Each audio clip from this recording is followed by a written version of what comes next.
আসসালামু আলাইকুম রহমতুল্লাহি ওয়া বারাকাতুহু নাহমাদুহু ওয়া সাল্লি আলা রাসূলিল কারীম আউযু বিল্লাহি মিনাশ শাইতানির রাজিম বিসমিল্লাহির রহমানির রহিম আব্দুল ওয়াহিদ ইবনু জিয়াদ আনিল আহমাশ কালা হাদাসানা ইব্রাহিম কালা সামিতু আব্দুর রহমান ইবনু ইয়াজিদ ইয়াকুলু সাল্লা বিনা উসমান ইবনু আফফান বিমিনান আরবাআ রাকাআতিন ফাকিলা জালিকা লিআবদিল্লাহি ইবনু মাসুদ ফাস্তারজাআ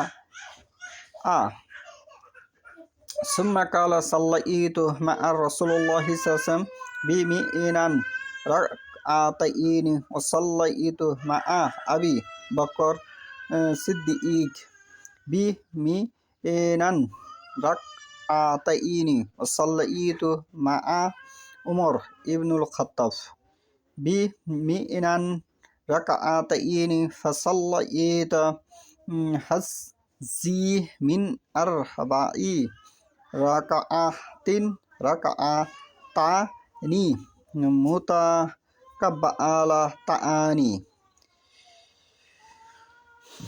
সহিহ বুখারীর প্রথম খণ্ড 1084 নম্বর হাদিস। ইব্রাহিম রাসূলুল্লাহ হতে বর্ণিত, তিনি বলেন, আমি আব্দুর রহমান ইবনু ইয়াজিদ রহমতুল্লাহকে বলতে শুনেছি, উসমান ইবনু আফফান রাদিয়াল্লাহু আমাদেরকে নিয়ে মিনায় 4 রাকাত সালাত আদায় করেছেন।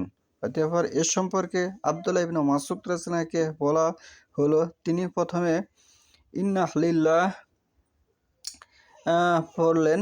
অতঃপর বললেন, আমি রাসূলুল্লাহ সাল্লাল্লাহু আলাইহি ওয়াসাল্লামের সঙ্গে মিনায় 2 রাকাত পড়েছি এবং উমর রাদিয়াল্লাহু ইবনু খাত্তাবের সঙ্গে মিনায় 2 রাকাত পড়েছি। কতই না ভালো হতো যদি 4 রাকাতের পরিবর্তে 2 রাকাত মাকবুল সালাত হতো।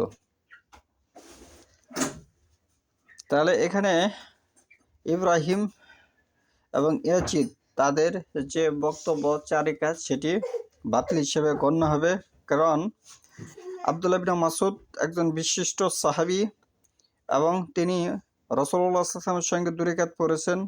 উমর ইবনুল খাত্তাব রাদিয়াল্লাহু সঙ্গে 2 রাকাত পড়েছেন। এ দলিল প্রমাণ সে দিচ্ছে, তাহলে এটি সহিহ। এবং